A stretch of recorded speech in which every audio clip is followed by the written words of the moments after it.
Good morning, good afternoon, good evening, everyone. We're so excited to have you all here today. Thank you so much for joining us and happy Wednesday.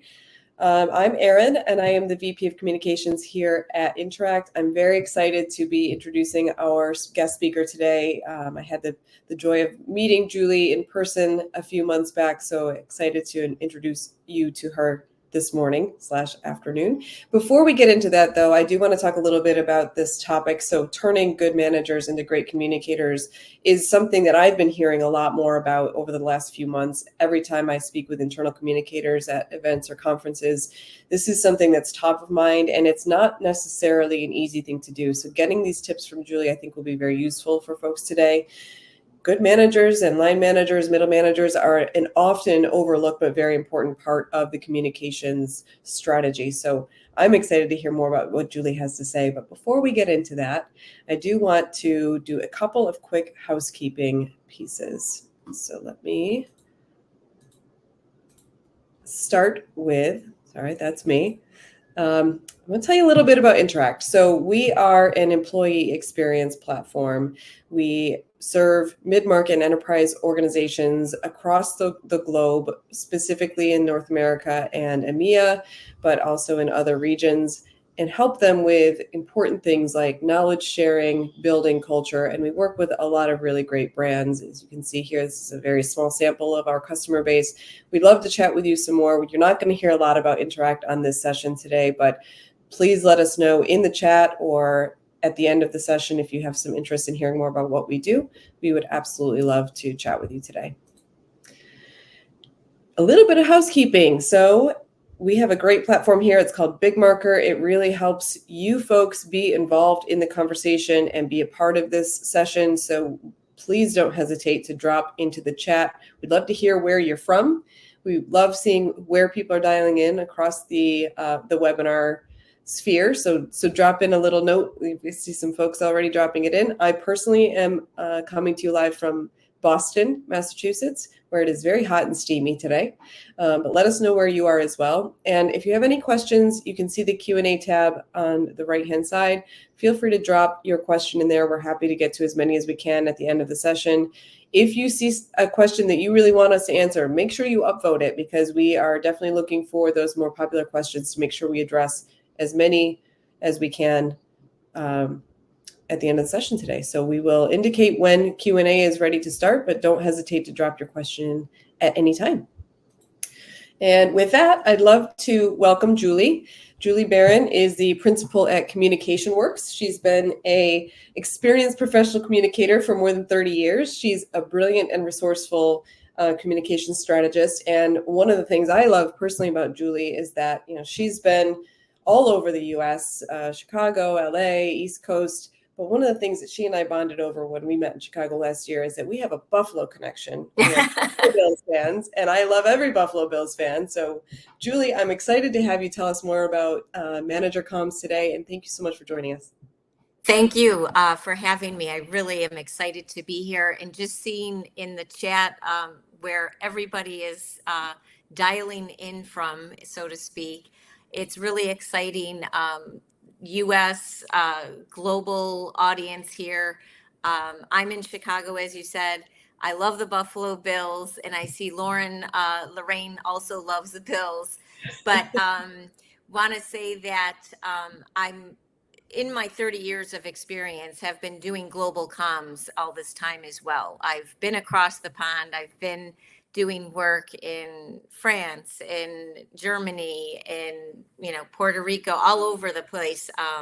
So I'm excited to share my experience with all of you. So let's get started, because we have a short amount of time here today. First out, I just want to say, as communicators, we all know that we rely on managers as part of the communications cascade, right?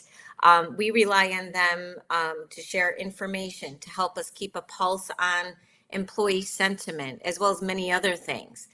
Even when they're overloaded or burned out, we need them. They are the bridge between upper management and the frontline employees. And when the cascade fails, blame tends to point in their direction. And I don't always agree with that.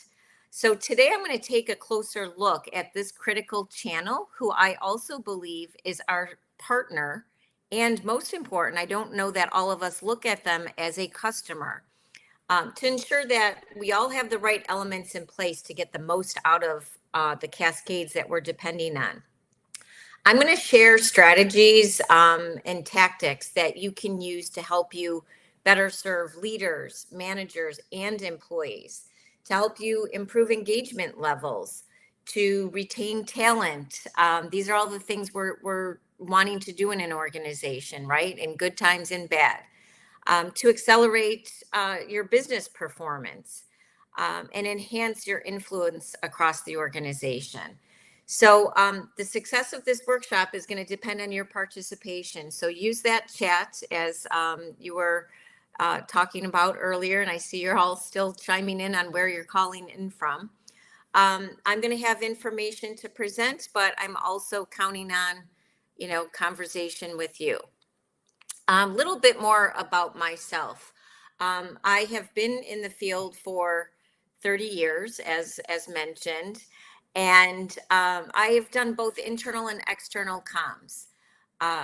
I really consider myself a pioneer when it comes to internal comms from my early days at Motorola.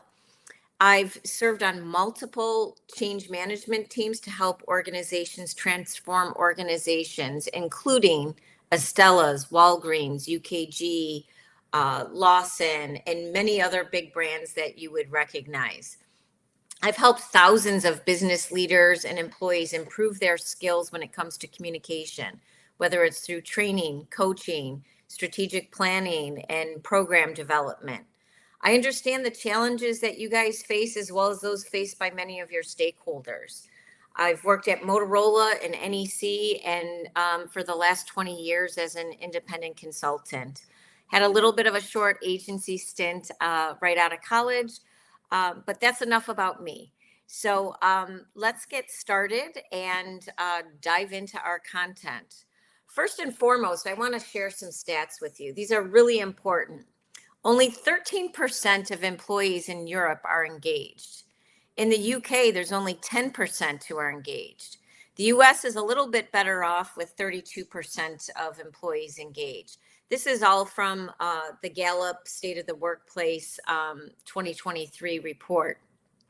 Another good stat here. On average, an employer will experience an 18% turnover in its workforce each year. Last one here is only 39% of employees say their organizations are effective at inspiring them, especially during times of change. So, managers it's clear, they're an important enabler of employee commitment to the employee's job, the organization, and the team. I have some more stats here that I'd like to share. We know they have an impact on engagement and communication. So look at these stats when we see that 3.5 times companies are more likely to outperform peers with effective comms programs. There's a 50% higher shareholder return when managers are high performing communicators, and 143% difference with company returns gained when the reasons for change are understood. So bottom line is these are great stats for us as communicators to know, but more importantly, they're great stats for you to share with your leaders and managers to help you get the resources and the support and the buy-in that you need to do more effective communications, especially when it comes to managers. So let's take a look here. Next up, let's talk about where managers sit in an organization. On the top, there's senior leaders that they're reporting to. On the bottom, they have employees. I call this the fact that they're squeezed in the middle. They're tasked with having to execute strategy from above while motivating, coaching, and developing their teams to do their best work. Much of the time without the needed support and resources. And they're the conduit of information, changes, policies. Employees are depending on managers for a lot of things. Open and timely communication, not just some of the time, but all the time. They want translation of strategy. So I can do my job better, boss. They want the why behind decisions. Confirmation that the work they're doing is meaningful and contributing. They want genuine interest and understanding from their immediate supervisors and managers. Who doesn't want recognition? Employees do, right? We do. And they want somebody who delivers on their promises and is reliable. Um, the executive team, on the other hand, is pressuring all while that's going on from employees asking of managers these things. Executives are relying on their managers to engage employees. So that means, do we have high morale in the company? Is the productivity where it needs to be? Is our retention where it needs to be? What are you doing to keep all of these things up? They want high trust levels. They want believers of the changes that they're pushing out. They want the right action at the right time. So what behaviors are the employees displaying? And they want impacted business results, positively impacted, I should say. So they're put in the middle with a lot of pressure in my eyes. And that's why I feel like there's a huge opportunity to help them. So I want to hear from you now for a moment. Just type in the chat. Tell me, what are the biggest barriers that you see in your organization when it comes to effective manager comms?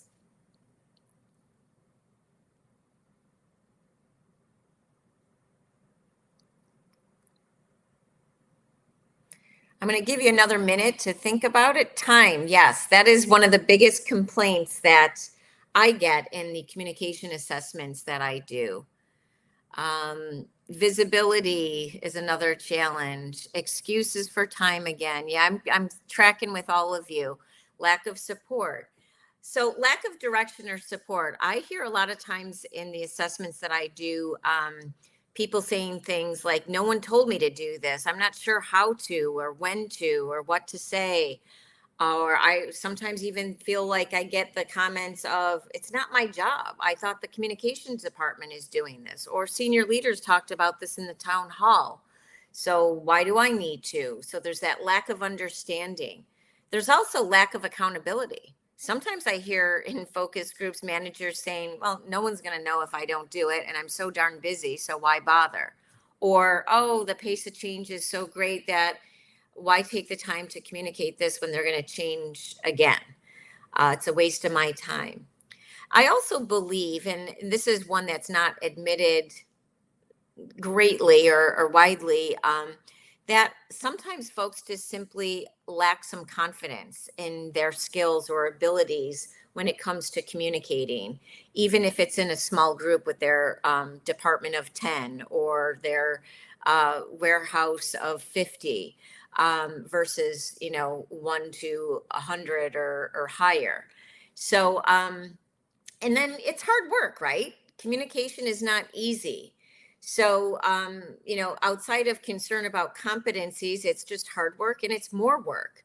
But we need to impress upon managers that these barriers can be overcome, and what are we doing to help them?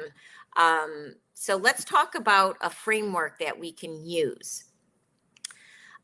First and foremost, to enable great manager comms, we need a solid plan and a process, just like we do for our overall strategic comms planning. And you're going to see some similarities, perhaps with what you do for your strategic comms planning. So this is a 6-6-6 step process. Starts out with information gathering and research, just like you do for any other strategy, right? That's where you start. Gain an understanding of the current situation. What gaps need to be filled in? How big are they? What are the goals? That's the data that you need to gain leadership support and resources. You need to basically be able to say, this is where we're at. This is our baseline. And now we need to improve, right? We need to know what's working and what's not, what tools and training we need to train for. Once you have all this information, you can set comms objectives and determine what's important to measure. Then you're going to do the typical audience analysis. But this time you're going to hone in on understanding different manager types and how you can help them be accountable for communicating. We need to coach and train for what we're expecting. We'll hold managers accountable for, as well as providing content for them to work with. It's not until step 5 that you begin to think about channels and tactics, and shouldn't even begin discussing those types of things like toolkits and other channels until you've done all these other 4 steps. As always, measurement is agreed upon early on in step 2 here, but then at the end, you get to demonstrate your value by sharing the data and tying that data to those original goals. Ultimately, you need to use this type of process throughout to do pulse checks and to make sure that you are meeting the mark for all audiences, for leaders, for managers, for employees, with manager communication as the focus. Next up, let's talk about talking to managers. Find out what these customers really need from you. Don't, sit back and guess and just send toolkits, assuming that they're using them and that they're working.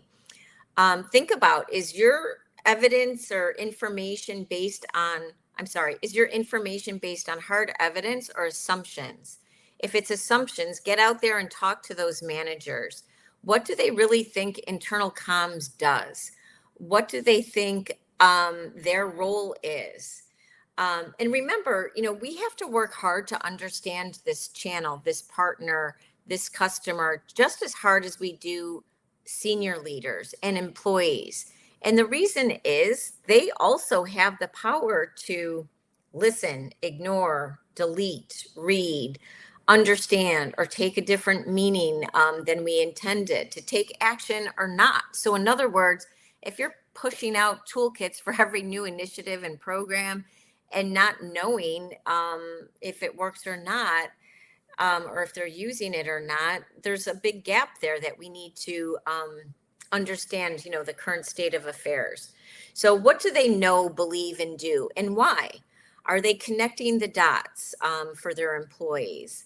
What are their challenges? What are their concerns? Yes, time, everybody's challenged with time, but do they understand that they're the most trusted resource for their employees? Do they understand the major conduit that they are, and how they're going to be held accountable if you don't have any accountability in place right now? Ongoing collaboration is key to staying in touch with this audience and channel and partner. So I know in the marketing world, many of you may not be in marketing, but it's very common to create personas. So think about the different types of managers that you have. Are they in the corporate headquarters? Are they in the warehouse, the factory? Are they in sales? Are they remote, hybrid? What's happening with this audience? A persona is a good way to bring an audience to life and help us put ourselves in their shoes. Personas are basically profiles that you would write that include detailed descriptions about behavior patterns, motivations, goals. There's many types of managers with different needs and challenges. So think about that when you are putting together tools for these folks to use. You can't maybe always have one tool that is for all types. Maybe you're going to need a variety of tools for them. So now let's switch gears and talk about measurement. Data is power. I suggest using a variety of measurement tools to gather this baseline manager comms data and ongoing to stay in tune. There's many benefits of reaching out. It's an opportunity to further introduce yourself, your function, give them a better understanding of your role and what you expect and how you can help them. you might get an understanding of what's worked in the past prior to your being in the organization, or what the current environment is like today.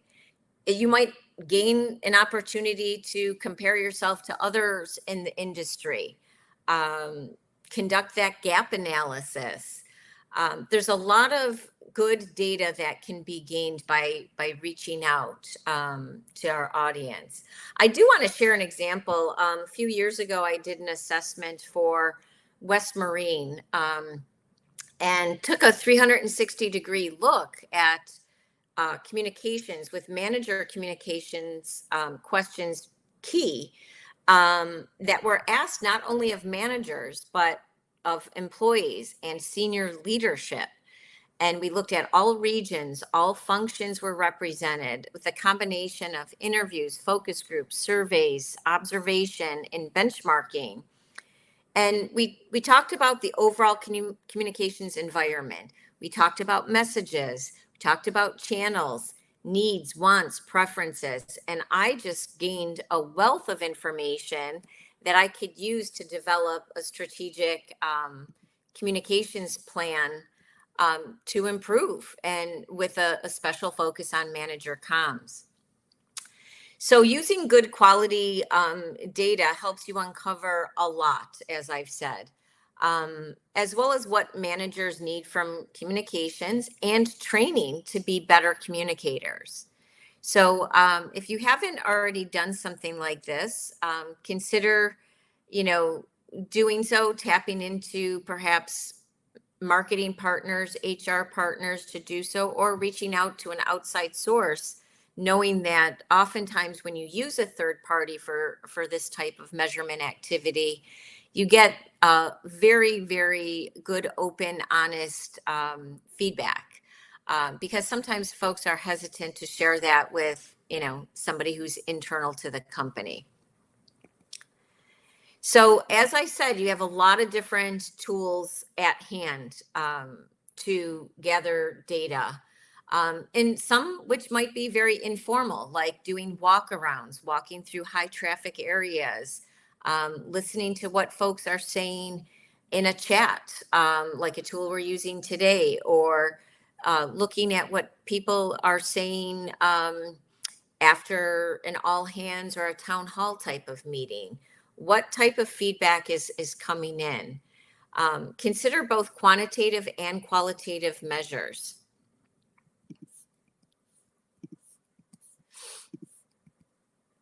So another question I'd like to pose to you, and you can chime in on the chat here, is what type of manager communications training and tools do you have at your organization today?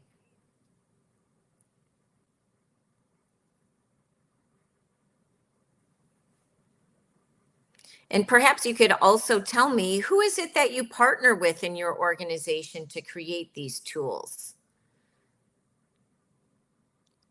So I'm seeing some none. We have none, not enough. Somebody says we have teams. We do annual training. We have an intranet page. Okay, some good stuff here. But like I suspected, just with many of my clients over the years and organizations that I've worked for, there's not a lot of organization with formal communications training for their managers. If they do have it, it's typically based on conducting performance reviews, and it's with a focus of especially the difficult ones that they have to do. So to me, it's a great opportunity for us to partner with others in the organization. It might be leadership, it might be HR, organization development, it might be training, to create and conduct manager comms training for an organization. This is a request that I get more and more in the last 10 years. I've conducted true manager comms training.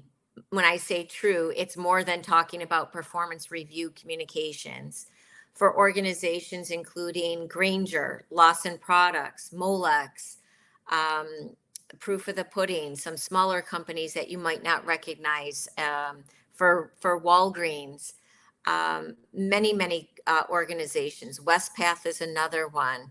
I can go on and on with the names, but bottom line is, you may say, hey, I'm not in training, I'm in communications. The reason I suggest that you insert yourself, and if your organization does have any training in place, sit in on it, look at the content. If you haven't, see how you can leverage what is being taught, and fill in any gaps of what is not being taught. It's a huge opportunity for communicators to be more visible and shine and use your expertise. So there's a few different buckets that our manager resources, training, and tools fall into. The first being roles and responsibilities. You may partner with leadership and HR to better define them. How will managers be held accountable for communications? In the skill building category, think about the fact that it doesn't always have to be formal training. What opportunities have you created for coaching, for mentoring? What mentoring and coaching are you doing? Is it on a one-on-one basis? Is it a small group? Who else in the organization could you bring in to help with that if you're finding it's too much for you to do and with the number of resources in your department? The last category is processes and channels. Some of you had mentioned that you have, an intranet page or some other tools for managers. Share your process and market the channels that you have in place for managers to help them use them more, to tap into things like tip sheets, toolkits, talking points, and guides. Do you have a manager only portal for them to use? What's in place and what's working? How are you measuring that it's actually working? Next up, once again, we know the power of manager communications when it's done effectively. So it's up to us to take advantage of all the opportunities to make this channel and partnership even stronger. This customer needs to be viewed as important or maybe more important than the top level executive suite of, where we tend to worry about most, because of the power that managers have when it comes to employee engagement and the fact that employees trust them the most. Here are some examples I'm going to share now of different tools that I have developed for my clients. The first is very basic. It's a piece of Comms 101 content on audience analysis. Remember, a lot of the managers that we're working with, they've never had, formal communications training or curriculum. They may be having a lot of higher education degrees, but have never had comms curriculum that teaches them about audience analysis and the importance of planning and, for communications. This next one is all about change communications. And it's just simply content that reminds managers of what's important to say when employees might be overwhelmed or concerned or fearful or resistant to a change. This is another thing that I find is that many of my clients and other communicators that I talk with will, chime in and agree with this, is they've never given any formal change management training or change communications training to their organization, or it's reserved for the highest level of leadership and it doesn't trickle down to managers and supervisors. So think about that. What's happening in your organization when it comes to change comms? And last up, here's a page, from a storytelling guide that I created for a client. Oftentimes, once again, it seems like the communications department talks to the CEO and the top leaders about the importance of storytelling and uncovers short, simple stories for them to reuse throughout an organization, but not managers. So, what could you do to help managers be better with storytelling? So now I just want to kind of, summarize here. We have a great opportunity to positively impact business performance, via manager comms. That's why we're all here today, right? So, effectively trained and informed managers are a resource. They can drive the behaviors needed to transform an organization and develop a competitive advantage. What company doesn't want that? Share those stats that I gave you early on in today's presentation with your leaders, and help managers, be great communicators by assessing their effectiveness, gather that baseline data, understand their barriers and challenges.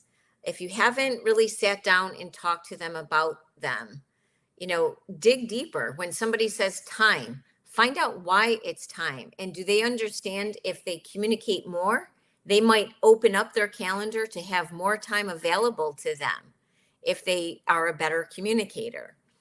Have a strategic plan and a process for working with the channel, our partners, our customers that are so important, managers. Don't assume you know what they need to be effective. Then develop and share the tools. Both formal and informal coaching, training, and tools, including expectations, accountability, and timeliness. I just have to say, one of my biggest pet peeves is every job description in every company I've ever worked for or with, no matter the industry, no matter the size, every job description says, must have good communication skills, or must be a good communicator. What does this mean?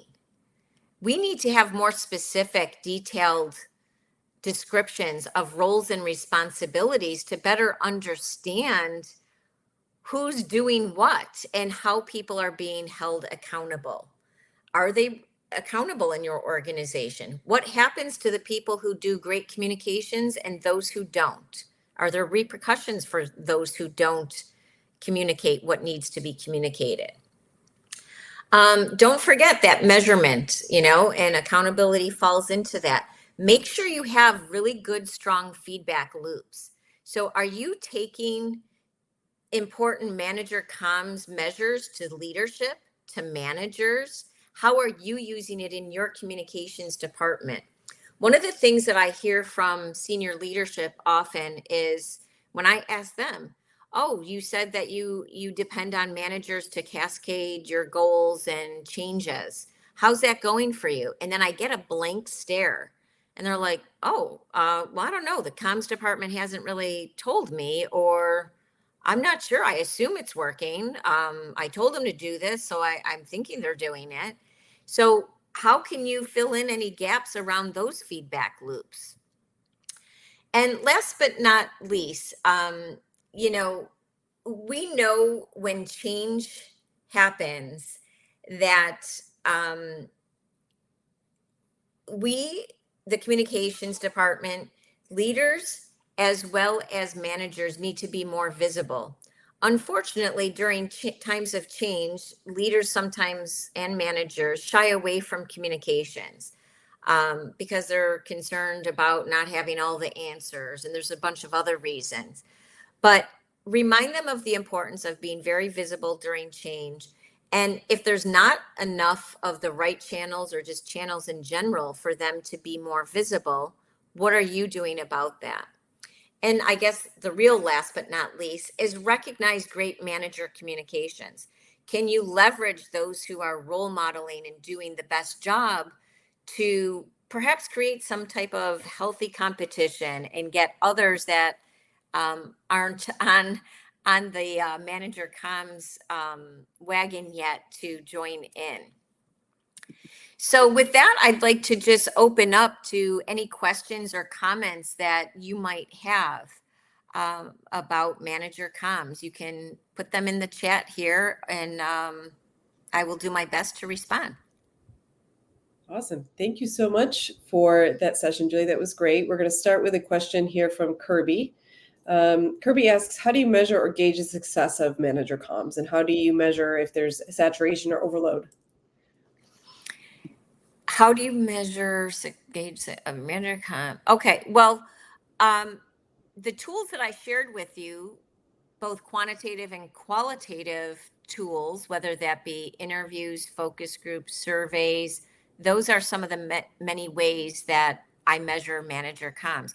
Other things that, simple is, listening to what is happening.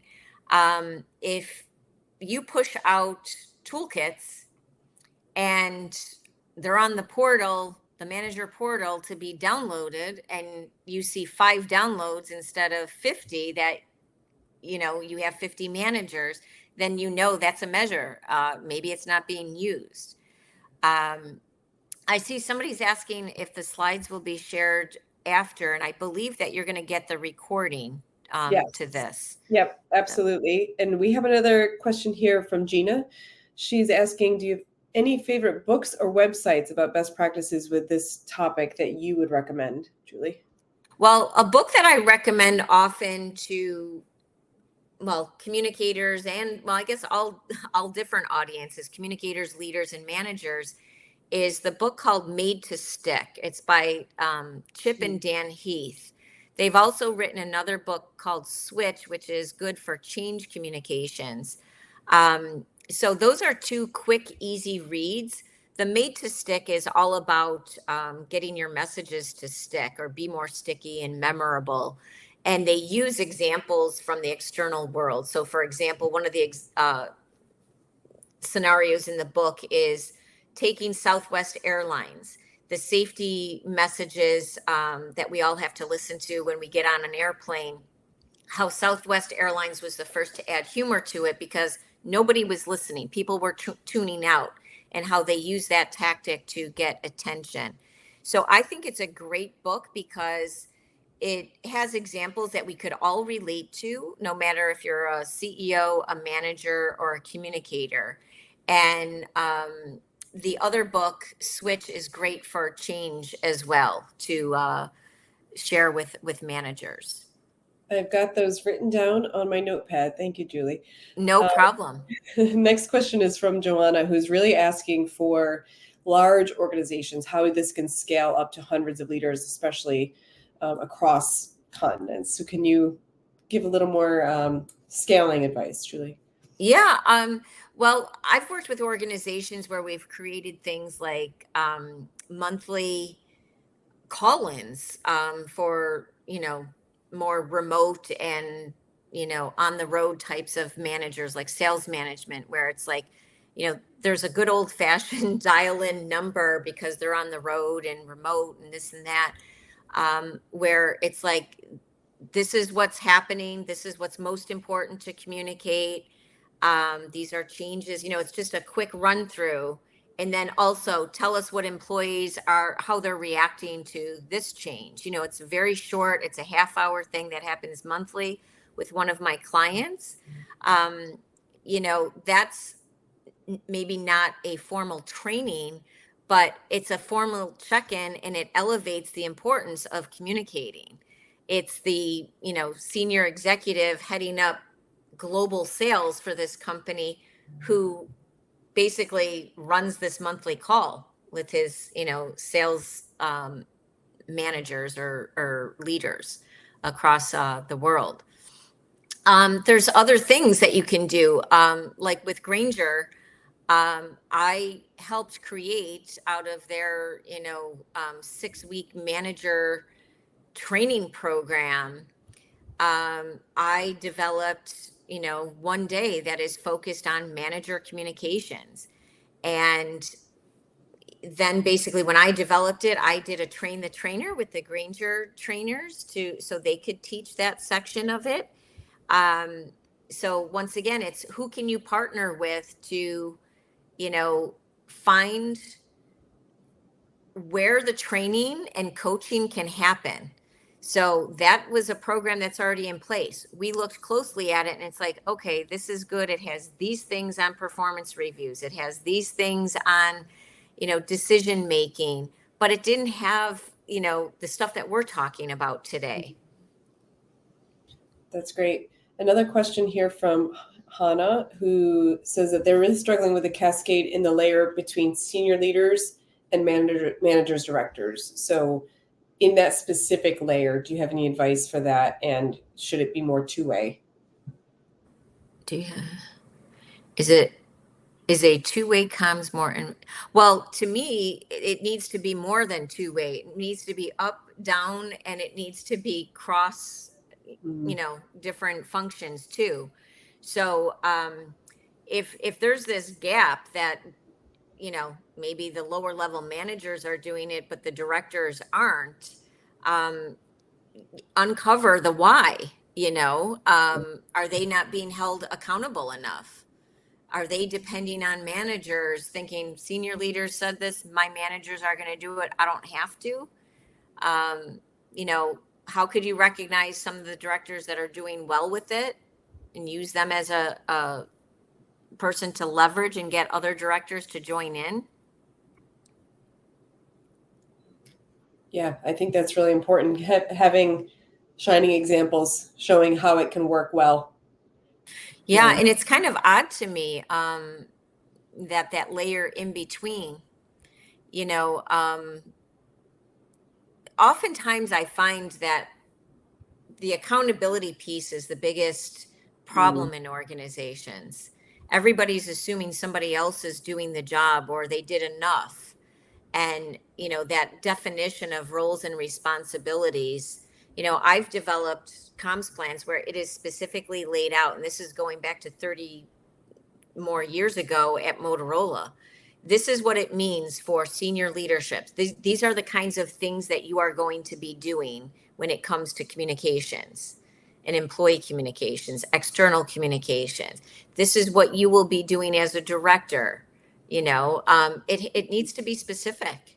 Yeah, I think that's really important and often overlooked in that early hiring stage of it, communicating exactly what that responsibility will be. Yeah.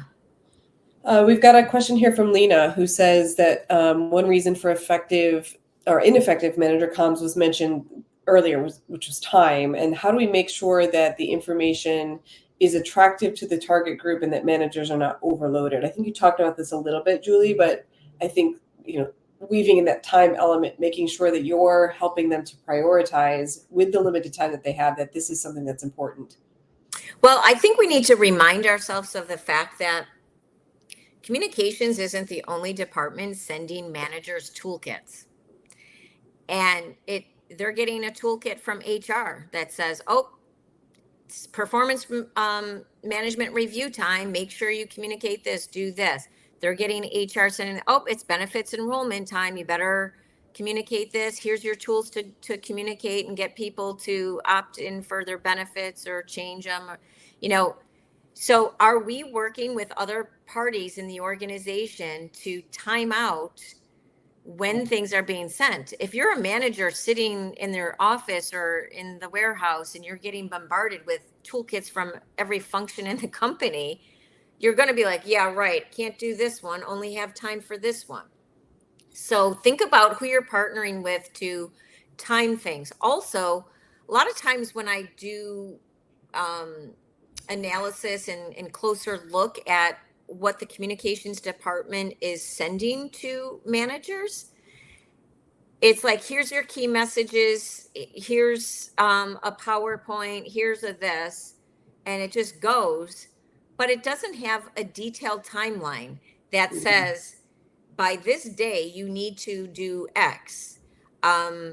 This is a bonus if you do this. This is absolutely necessary. You need to outline the details of the toolkit. What is mandatory? What is flexible? What are the deadlines? That kind of detail helps. And probably saying every single thing is mandatory is not the most effective way to do that. True. The other thing too is, yes, time, but are you explaining to them through stats and facts the time that they might be wasting or losing as a manager because of not doing effective communications? So think about what data that you have at your fingertips. I mean, when I started in the field of communications many, many years ago, we didn't have access to the kind of data and research that we do today that emphasizes the importance of their role and how it makes a difference, when communication is effective. A difference with productivity, a difference with less questions and confusion from their employees. Confidence in their ability to Yeah. do the job and that they know what is expected of them. Yeah, absolutely. I want to bring this to Emma's question because this kind of circles back to what we were just talking about, Julie, with recognition. So Emma says, we have great managers at our organization, which is amazing. Any examples that you have of how you've recognized those managers who are the really good communicators? So I was on a meeting yesterday with one of my clients about developing a communication plan for recruitment. They have to recruit so many sales reps, within the next year. They basically need to hire 35 to 45 sales reps per month through next July. And it's funny how the conversation went from what the recruitment goals were to the challenges. So they have an employee referral program that needs to be promoted more, is what we uncovered. But they also have a challenge with the district and higher level regional sales managers who they need to leverage to promote the jobs internally and externally. And I said, so, well, what are the reasons they tell you they're not doing this? Oh, it's time. It's, so basically they have one district sales manager who has created a little video that, and I said, well, what are you doing with it? Oh, we're going to use it on LinkedIn. Well, that's great, but you need to use it internally as well. So they're going to now take that little video and we're going to tie it all together and tell the story of how this district sales manager created this video. It was used on external communications. It resulted in so many new recruits and interviews that he conducted to having a hire. So it's like, see, this communication works. You did this video, you promoted the job, it landed you this. And oh, by the way, now you have more sales in your district. So that's more money in your pocket. How could somebody not like that story, right? 100%. So taking some of the things that you're asking them to do and pushing it back out through the channels that you want them to use. They're going to specifically use the video platform that they're asking all these others to use that aren't using it. So that's just an example that came up yesterday. Another thing is we talked yesterday about having incentives. Could there be a quarterly drawing for those who are doing the communication that we're asking them to do? Does that fit your company culture? I don't recommend just doing anything and everything that others are doing if it feels forced or doesn't work for your culture. I've worked with some clients who are like, no, we're not going to incent people and give them prizes or extra bonus money when it's part of their regular job. They should be doing this. Yeah. So that's something that you need to discuss within your company. But just writing articles and sharing stories of the success, or asking that manager who's doing great with it to tell you what got him or her to do more of what we're asking, what made the difference, and could they help you evangelize and get other managers to join in? Ask them what it's going to help to sell this to the rest of the managers. Yeah, that's great. Bree has a question here about communicating with different learning styles effectively, so verbal, visual, etc., and maintaining that accountability. So if you're just vocally telling someone because that's how they absorb information, how do you make sure that they're held accountable with documentation, that they know what they're supposed to be sharing, etc.? Well, listen, we all learn differently, and there are many different communication styles. I don't think you should ever try to force managers to communicate with one style, one tool. So whenever I'm providing channels and tools and resources, it's the same kind of basic concept of communication that we've probably been using for years, all of us, is, for the most important messages, you should have, 2 to 3 different channels Mhm. for people to pick and choose from. And why? Because I'm most comfortable with virtual, or I'm most comfortable getting my news from the good old fashioned print newspaper, or I want it online. Everybody has a different preference or way. Obviously, um, face to face wins, and wins most when it's a change communications. And, you know, you might have managers say, well, I'm not comfortable with face to face. I want to just do it all virtual. Well, there's certain times where you have to say, no, that's not acceptable. And here's why. Just like you wouldn't lay somebody off with an email, and tell them that their job's terminated. You would want that to be face to face. So Yeah, sometimes it's just explaining the why behind, just like all employees want the why behind communications. Explain the why certain communication styles work, and learning styles. A communication style that a manager has may not work for every one of their employees. And how can they adapt? As a manager, they should be able to grow with their communications and adapt. That's another piece of this. yeah, and on the trackability, accountability side of things, and intranet is really useful there because you have page analytics. You can make something a mandatory read, and you can actually understand who has reviewed it, who's seen it, who's comprehended it, and that could be in written or video or other formats as well. So that's really useful. This is a similar question, but slightly different to the one we just had, which is. This is from Carol. What strategies can managers use to ensure their communication is inclusive and reaches all team members? Well, the same strategies that we as communicators use, right? Um, is the information accessible? Are you meeting employees where they're at? So, in other words, if you have 3 shifts and you're the manager and you work the first shift, don't say, okay, the first shift people get face to face, but the second and third shifts, you're going to have to just get it in a poster or an email or whatever. You have to get up and go at 2 in the morning and talk to those people. So that's, to me, the 101 of communication. Again, meeting people where they're at, and making sure, again, that you're using different channels and repetition to get your key messages out there.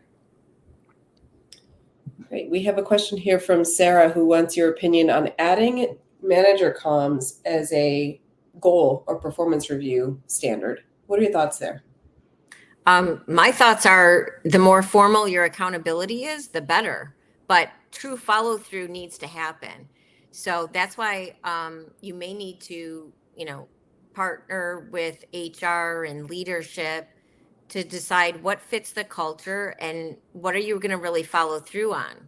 Right now, these very general, every job function level in every industry and size company, where it says, must possess or have good communication skills, is, to me, so vague. And then when I ask in my assessments to leaders and to HR and managers, how are you held accountable for communications? Oh, I don't know. No, they don't do anything if I don't do it, or they don't know if I do it or don't. How are you doing pulse checks after you push out?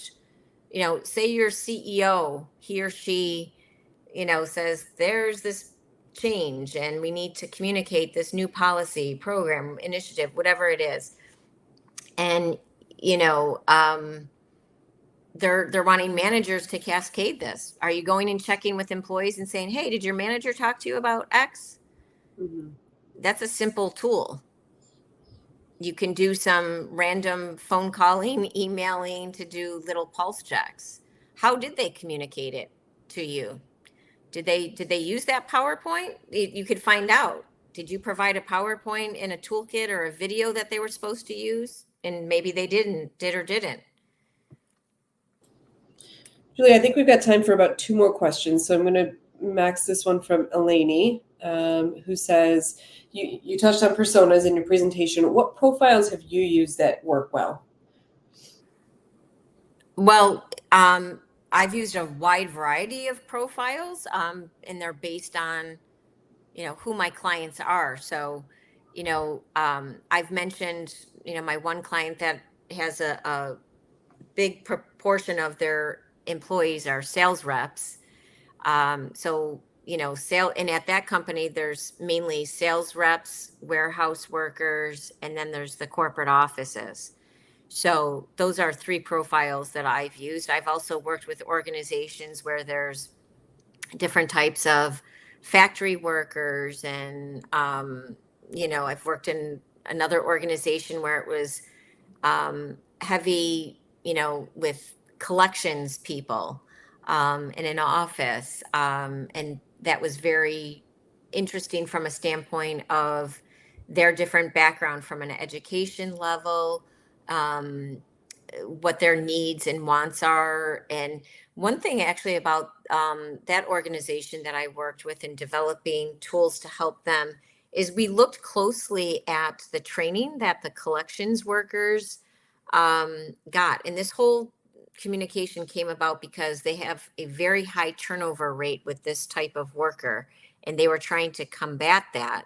So we as a communications team went in, looked closely at the training that they received up front when they started the job, and what behaviors and needed to be emphasized, and what communication needed to be repeated beyond. So we had like a whole program around and incentives when those behaviors were and communications were happening. We've got time I was going to say, if you want, I see there's a question on the chat. Can you give tips on communicating with offline workers as managers? So when you say offline, I'm assuming, Krister, that you are referring to perhaps anybody who's deskless, who's not at a computer. So it could be a warehouse worker, a factory worker, or maybe even a salesperson who's out on the road. Is that correct, Krister? If you're still there?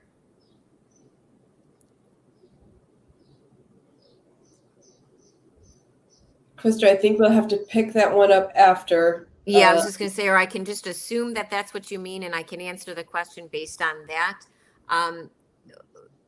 Communicating with people who are deskless is a challenge that we hear all the time in the field of communications. And the best that I could say is, once again, you have to gather the information from the audience. What is going to help them best? Have you guys in communications, have you gone out and done drive-alongs to see what a day in the life of this sales rep is, a day in the life of this factory manager or warehouse manager? So you could be side by side and gain that firsthand experience to better understand their challenges and needs when it comes to communication tools and tips to offer them. Great. I think we're going to have to cap it there. Unfortunately, we are at the top of the hour. Julie, I want to thank you so much for your participation today. This was great to have you. And if anyone would like to reach you post-session, I know you're always happy to take questions or continue the conversation. LinkedIn, Julie Barron 1 or Julie at communicationworks.biz. Take a screenshot, and we will also be sharing, as we mentioned, this recording and the slides afterward. And just in case anyone is interested, obviously, Interact is a key solution for manager comms. We have a lot of customers who are doing a really good job of using their intranet to improve their manager communication. So please feel free to just drop your email into the pop-up, and we can get you connected with one of our experts ASAP. Thank you, everyone, for joining us. Julie, thank you again for taking the time. We really appreciate your wisdom. Thank you. Have a great day, everyone.